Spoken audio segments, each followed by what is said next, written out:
Elizabeth at A Literary Princess. If you are new here, welcome. I'm a 6-year PhD candidate in English literature with a focus on Victorian women novelists.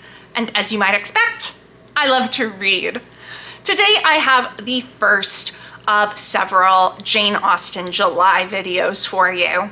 If you don't know what Jane Austen July is, it is when we read Jane Austen in July, as the name suggests, and it is hosted by Katie from Books and Things, Marissa from Blatantly Bookish, and Claudia from Spinster's Library. So, what will we be doing in today's Jane Austen July video? We will be ranking the love interests from Jane Austen's 6 novels. And how are we ranking them? According to my personal taste. So this is very subjective because, you know, although, well, I think there are some choices people will very much agree with and some choices that people will be like, whoa, really? But I digress.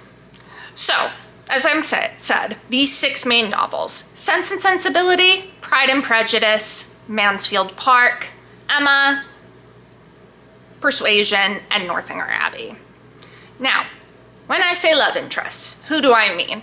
I mean the man that the main female character marries.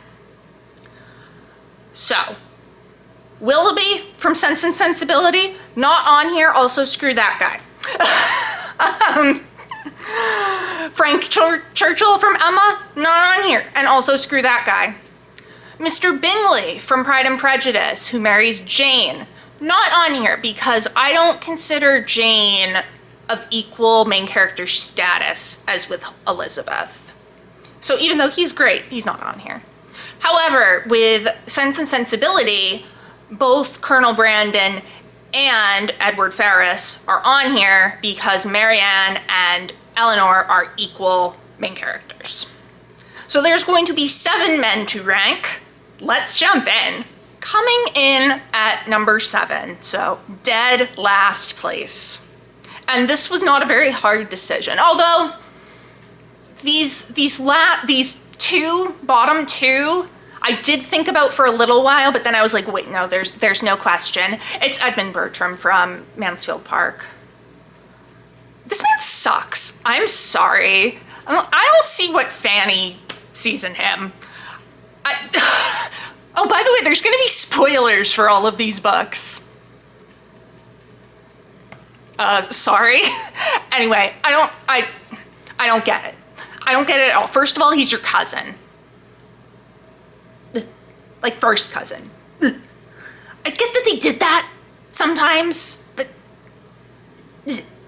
like, I think about my first cousins, and I'm like, ew, no. But whatever, Fanny, to each their own. However, I also hate how he treats Fanny throughout this book.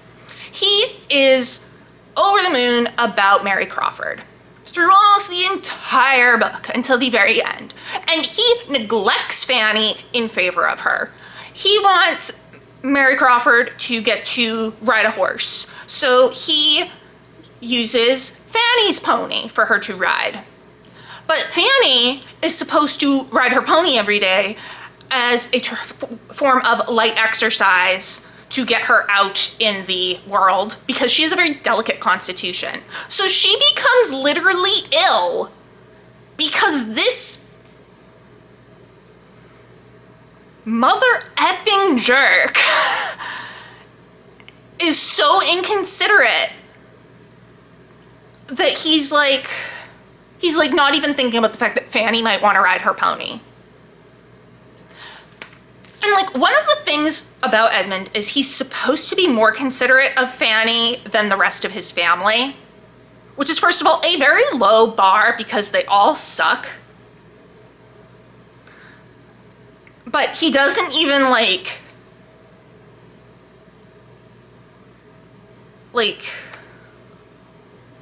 he's like barely over the bar as far as I can tell. Like, this man, I don't like this man.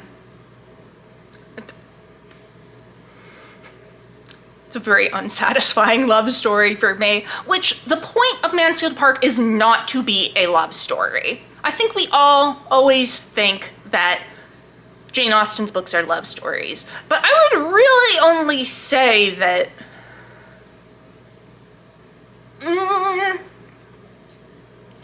two or three of them, the romance is the main point. The romance is definitely not the main point here, but he still sucks, and I don't like him. So, number 7, Edmund Bertram. Coming in at number 6, and I did have to debate with these two. And for a moment, I almost put this one at the bottom. However, he does have an occasional redeeming quality. This is Edward Ferrars from Sense and Sensibility, who marries Eleanor. Now, on the surface, he is a perfectly good guy. Like, he gets along really well with the family. He's very nice. However, the entire time he's falling in love with Eleanor, he is engaged to Lucy Steele.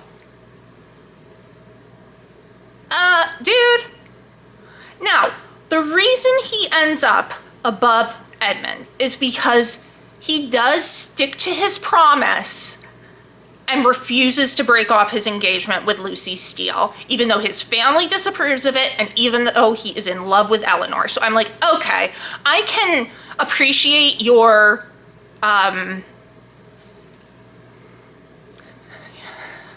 what's the word I want?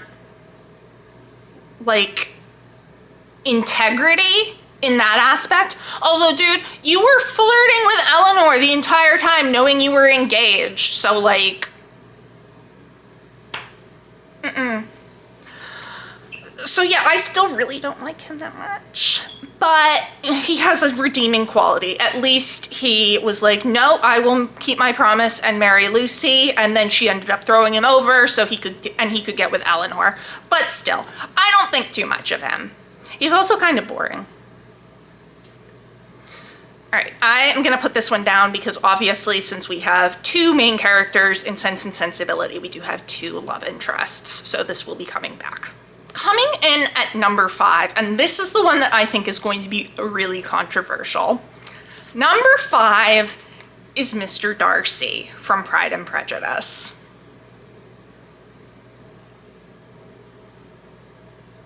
Look, I like Mr. Darcy quite a lot, and is he absolutely swoon-worthy in the film versions? Yes. Yes. We all love seeing Colin Firth in his wet shirt. However, he really sucks at the beginning. Like, the whole point is obviously that he changes and he realizes that he has been a jerk, which is great. I love that character development for him. However, I do not think I would be able to agree to marry a guy who insulted me on multiple occasions, even if he did change for the better and was very sorry for it. He purposefully, in Elizabeth's hearing, says that she is not as handsome as her sister. Like, he purposefully does it knowing he can hear her. She's sitting right there. And then his entire first proposal to her is so insulting that just, I mean, I can't blame Elizabeth for rejecting it the way that she does.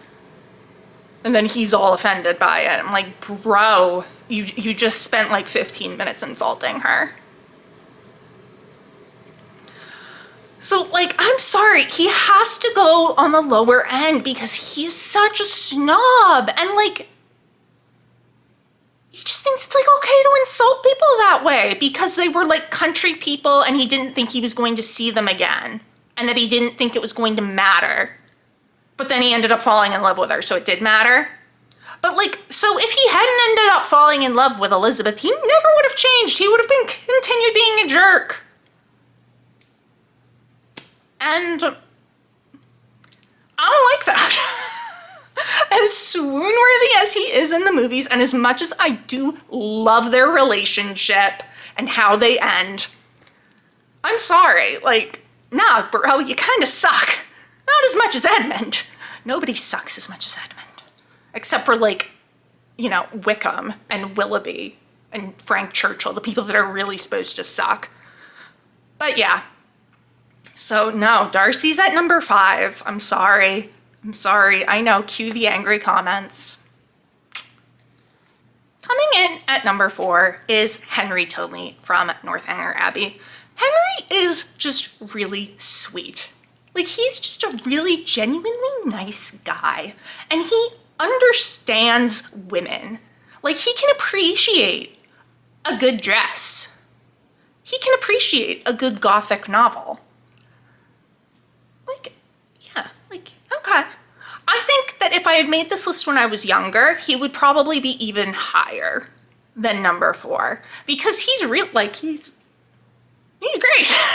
Like, wow, dude, you're awesome. I haven't read this in a while though, so my feelings might change upon rereading. He might go higher, I don't know, but I just remember him being a really likable, nice guy. He is sometimes condescending toward Catherine, but also, I don't think I can really blame him for that.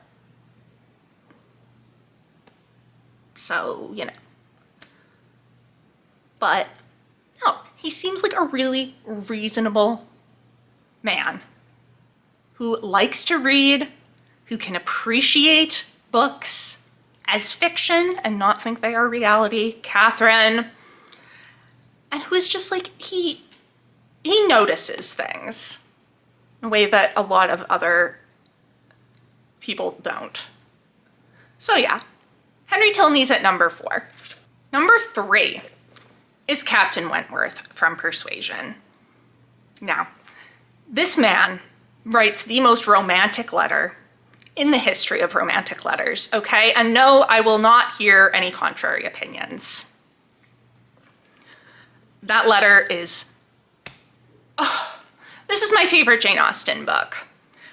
However, Captain Wentworth does not go higher than number 3 because he is like trying to get with what's-her-face.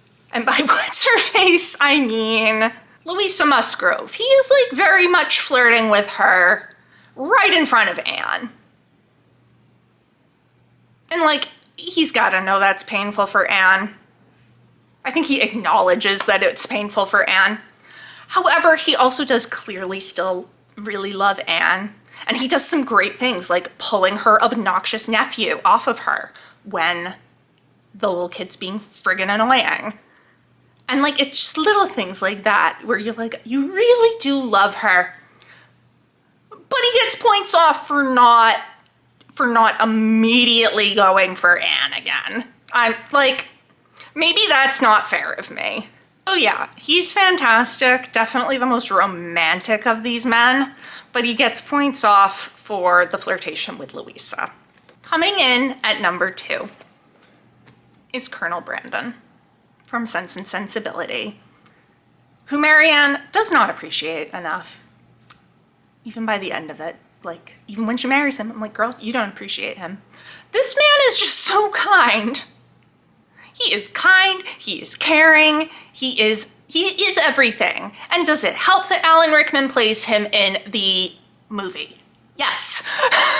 However, he's just so kind. And yes, he's older and he's more serious.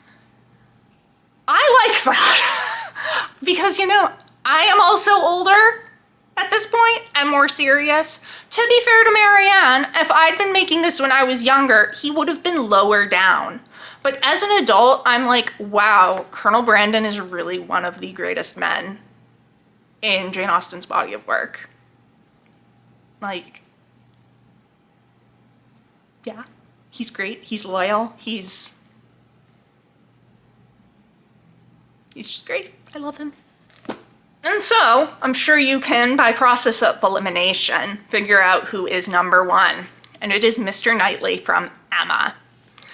I have always loved Mr. Knightley. I just think he's great. First of all, I like that he calls Emma out on her bullshit.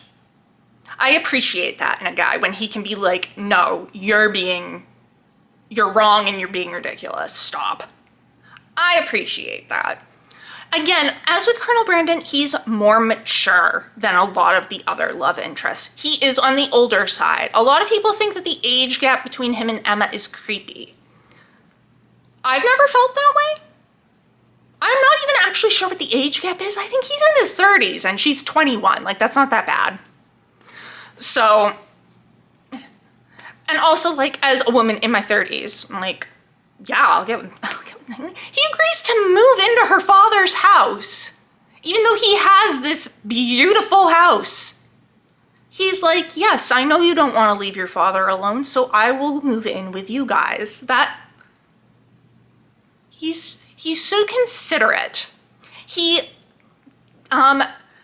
gets his carriage for Jane and Miss Bates to ride to the ball in, I think it is, or it's a party, I don't remember what. But he sends his carriage to pick them up because he knows that otherwise they would have to walk. Like, he's considerate, like a lovely, considerate, polite, but also handsome and willing to call you out on your bullshit, man. I love that. And does it help that Johnny Lee Miller plays him in the miniseries? Yes. But I also, like, I've liked him since I first read the book. I think I was 17 when I first read the book. And I've always really liked him. Like, just a good guy. So yeah, I think, like, you can kind of tell from my, like, top ones, I'm like, I just really like a good guy. And would this list be different if I were doing it when I was younger? Oh yeah, probably. I think Henry Tilney would be a bit higher. I think Darcy would be a bit higher. Quite a bit higher, probably. Edmund Bertram, still at the bottom. Screw him. But as somebody in my 30s, judging these guys purely based on my own feelings, Mr. Knightley is my top. And I love him. So that is my ranking of Jane Austen's love interests. Let me know down in the comments below, what is your ranking of them? Do you agree with me on any of these? Do you disagree? Why? Are you fighting to say that Darcy should be higher? Do you also hate Edmund Bertram? Let me know. If you enjoyed this video, please don't forget to give it a thumbs up and subscribe to see more of my bookish content. It has been great chatting with you. I will see you soon. Bye.